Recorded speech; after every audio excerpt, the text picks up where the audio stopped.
kepada semua rakan-rakan media yang sudi bersama pada hari ini, sama ada bersama secara fizikal dan juga rakan-rakan yang hadir secara online. Jadi ini merupakan visi pertama yang dijalankan oleh Muda yang diketuai oleh saya selaku pemangku Presiden Muda. Untuk makluman kawan-kawan semua, saya juga panggil visi ini ada beberapa sebab. Pertama, memang kita nak nyatakan hala tuju muda selepas kita ada satu perubahan yang besar di mana YB Said Saddiq bukan lagi Presiden Muda dan saya telah pun diberi amanah untuk menjadi pemangku Presiden Muda. Dan yang kedua, saya juga ingin kongsikan kepada rakan-rakan satu ketetapan ataupun beberapa ketetapan yang dibuat oleh Jawatankuasa Eksekutif Pusat Muda. Untuk makluman rakan-rakan, tuan-tuan dan puan-puan semua yang hadir pada hari ini dan juga yang sedang menonton secara online, baru-baru ini Muda pada 17 hari bulan baru-baru ini kita adakan satu mesyuarat Jawatankuasa Eksekutif Pusat di mana saya telah pun memanggil semua pimpinan-pimpinan tertinggi parti bersama dengan semua pengurusi-pengurusi negeri muda untuk kita mencatur hala tuju muda, jalan ke hadapan muda selepas ini. Jadi untuk hari ini saya ingin berkongsi 3 perkara utama kepada semua rakan-rakan yang hadir. Yang pertama, menurut ketetapan dalam Jawatankuasa Eksekutif Pusat tersebut, Muda akan melaksanakan agenda rejuvenasi parti secara serta-merta. Apa maksud saya agenda rejuvenasi parti itu? Ada beberapa perkara. Pertama, fokus Muda untuk rejuvenasi parti adalah lebih kepada fokus isu-isu dalaman muda berbanding isu-isu luar daripada parti. Jadi yang pertama untuk Muda, paling utama sekali adalah semakan rapi keahlian muda. Seperti yang umum sedia tahu, suatu Muda ditubuhkan atas dasar mass-based party, di mana dalam masa yang singkat kita dapat keahlian lebih daripada 80,000 ahli dan keahlian tersebut sekarang ini kita ingin menyemak kembali secara rapi semua keahlian-keahlian muda, di mana kita nak pastikan bahawa apa latar belakang ahli-ahli kita dan juga kita nak semak komitmen terkini ahli-ahli tersebut kepada parti muda. Kerana kita juga faham bahawa situasi politik sudah berbeza-beza, ada banyak jalan-jalan baru untuk muda yang kita telah, keputusan-keputusan yang muda telah buat dan juga keputusan-keputusan baru yang muda akan lakukan. Jadi kita nak semak komitmen terkini ahli-ahli parti muda. Itu yang pertama. Yang kedua, untuk agenda rejuvenasi parti adalah sekolah muda. Sekolah muda memang kita dah ada lama, tetapi untuk keputusan pada hari itu untuk kita menggerakkan sekolah muda dengan lebih agresif lagi, yang akan diketuai oleh Setiausaha Agung Muda Saudara Amir Hadi. Di mana untuk agenda sekolah muda ini kita akan pastikan agar semua ahli muda akan mengikut silibus-silibus di dalam sekolah muda untuk memastikan agar mereka betul-betul memahami dan menjiwai ideologi dan juga perjuangan-perjuangan parti muda. Dan juga untuk makluman semua, agenda rejuvenasi parti ini akan berkuat kuasa serta-merta. Bermakna sejak daripada hari kita berbincang tempoh hari tersebut, 17 hari bulan, kita sudah pun menjalankan agenda-agenda untuk kita merejuvenasikan parti muda. Kedua, untuk makluman tuan-tuan dan puan-puan semua, Muda juga akan mengadakan pemilihan parti pada tahun 2024. Kita faham ramai yang bertanya bila Muda nak adakan pemilihan parti. Untuk makluman semua, sekiranya kita mengikut Akta Pertubuhan 1996, Muda mempunyai kuasa untuk memanjangkan pemilihan parti sehingga tahun 2025. Tetapi melihat keadaan semasa, saya percaya bahawa pemilihan parti perlu diadakan pada tahun 2024 untuk membuka lembaran baru untuk Muda. Kerana kita percaya bahawa kepimpinan muda juga memerlukan fresh mandate daripada semua ahli-ahli muda untuk kita bawa parti kita ke hadapan. Pemilihan parti yang akan dibuat ini menyasarkan ataupun pilihan parti akan dibuat ini akan menunjukkan kematangan muda dalam sistem politik berorganisasi. Jadi kalau ada yang tanya, sebab saya ada banyak dapat mesej-mesej bila Muda akan adakan pemilihan parti, memang kita sudah adakan ketetapan untuk adakan pemilihan parti pada tahun hadapan. Bermakna kita akan segerakan pemilihan parti kita berbanding pada tahun 2025.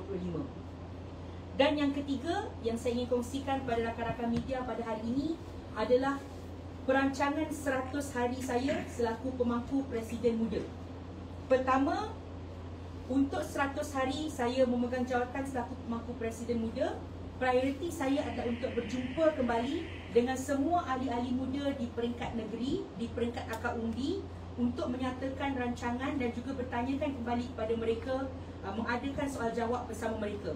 Bagi saya itu merupakan prioriti kerana ahli-ahli muda juga berhak mendengar dan berjumpa daripada pimpinan muda, terutama sekali saya selaku pemangku Presiden Muda. Jadi untuk makluman rakan-rakan, pada 16 November 2023, saya sudah pun mengadakan perjumpaan yang pertama bersama Muda Johor, di mana semua kepimpinan Muda Johor dan juga ahli-ahli Muda Johor yang datang pada waktu itu menyatakan komitmen 100% mereka kepada Parti Muda dan sokongan yang penuh kepada Jawatankuasa Eksekutif Pusat Muda yang kini diketuai oleh saya selaku pemangku Presiden Muda.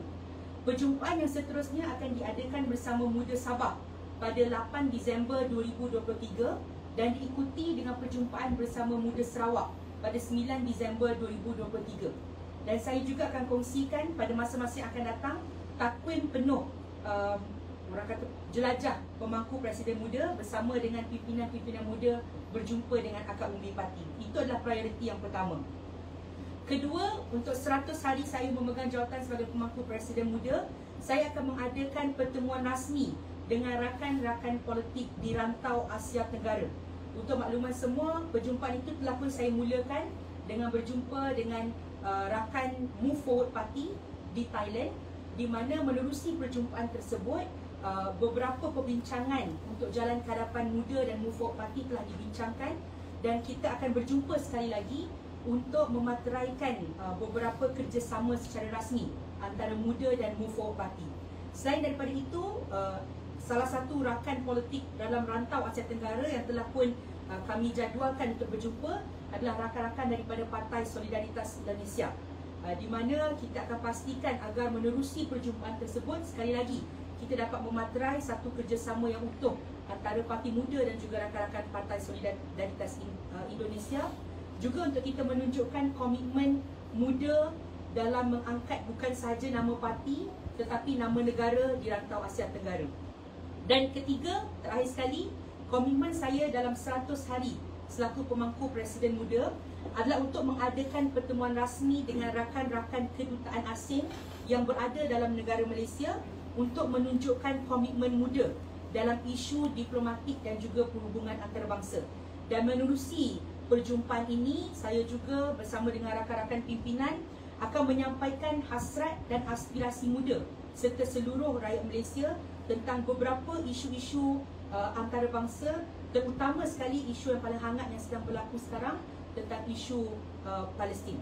Jadi ini merupakan perancangan-perancangan Parti Muda yang telah ditetapkan pada 17 November tempoh hari dan akan kami jalankan dengan serta-merta. Untuk makluman semua, setiap perancangan-perancangan ini juga telah kami tubuhkan jawatan-kuasa kecil, terutama sekali untuk agenda rejuvenasi parti, di mana semua ahli jawatan-kuasa eksekutif pusat muda merupakan memainkan peranan penting dalam setiap jawatan-kuasa kecil tersebut. Jadi ini merupakan komitmen muda yang akan muda jalankan pada masa yang akan datang. Terima kasih. Kalau ada apa-apa soalan daripada rakan-rakan media. Untuk pemilihan 2014 tu dijangka bulan berapa? Sebab panjang kan 2024. Kita jangkakan bahawa pemilihan parti akan diadakan pada penggal kedua tahun 2024. Namun apa-apa makluman akan dibuat dalam tempoh yang terdekat apabila jawatankuasa pemilihan parti itu telah ditubuhkan. Sekiranya ada apa-apa lagi soalan? Is there any comment on the list that view that we decide for guilty, Muda will be finished at very long? So is there any comment on that as an acting president? Yeah. Well, even before Syed Saddiq was convicted, and even before Syed Saddiq stepped aside from being the president of the party, Muda has always been bigger than just Syed Saddiq himself. There are a lot of other people, other leadership in Muda beyond Syed Saddiq and beyond myself that can carry this party forward. I think it's very important for us to show to the public, to show to the people, and also especially to show to the members of MUDA that MUDA is not about the movement of an individual, but MUDA is a movement of ideology, a movement of policy, and a movement that really wants to carry forward the spirit of young people in Malaysia across all different races and religions to build the country forward. And so it is, I suppose, our burden, our responsibility to prove that those comments are wrong and that MUDA is bigger than one person. Ada apa persoalan lagi tu? Kerjasama dengan Move Forward Party, is there any topics yang dibincangkan dan diutamakan? Ya.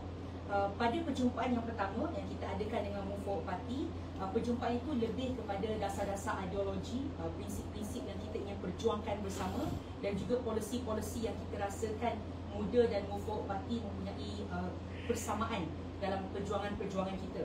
Namun apa-apa lagi kerjasama yang orang kata lebih formal, kita akan buat lagi satu perjumpaan bersama Move Forward Party. Kita sudah pun berbincang dengan mereka, pada tempoh hari juga sudah bersetuju untuk mematrai satu persetujuan yang rasmi di mana kita akan kongsikan apabila persetujuan tersebut telah dibuat.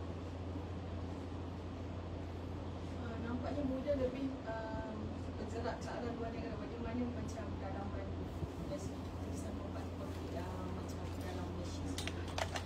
Untuk dalam negara sendiri, MUDA sebelum lagi keputusan YB Syed Saddiq, MUDA telah pun membuat ketetapan untuk menjadi kuasa ketiga dalam kedudukan politik dalam negara, dan ketetapan itu masih lagi sama. Untuk kali ini kita merupakan kuasa ketiga dalam politik negara Malaysia. Dan YB Syed Saddiq sendiri walaupun bukan presiden, beliau masih lagi ahli parlimen yang membawa bendera MUDA di dalam Dewan Rakyat, dan beliau sendiri masih lagi memainkan peranan selaku kuasa ketiga. Dan YB Syed Saddiq juga akan sentiasa berjumpa dengan pimpinan MUDA dan berjumpa dengan tim polisi MUDA untuk memastikan agar segala agenda yang YB Syed Saddiq bawa di dalam parlimen akan datang akan membawa suara MUDA secara sepenuhnya.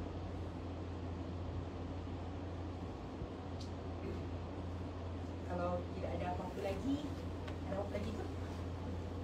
Kalau tak ada, saya nak ucapkan terima kasih banyak-banyak kepada semua rakan-rakan media yang hadir pada hari ini, dan harap semua rakan-rakan akan terus memberikan sokongan yang penuh kepada Parti MUDA dan juga aspirasi kami.